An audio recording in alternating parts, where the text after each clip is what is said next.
ঠিক আছে।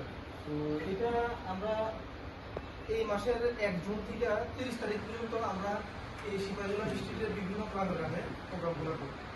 ঠিক আছে। এই প্রোগ্রামটা করার মেন উদ্দেশ্য হইল আমরা যে বিভিন্ন ধরনের শাকসবজি কম, ধান কম ফলন করতেছি, হ্যাঁ, এই চাষের সময় আমরা জানা বা অজানা সত্ত্বে আমরা অধিক পরিমাণে কীটনাশক পদার্থ এবং রাসায়নিক পদার্থ ব্যবহার করতেছি। এর সব ব্যবহার যদি করতে পারি, হ্যাঁ, ওইগুলা আমরা বুঝতে লাগবে। ঠিক আছে।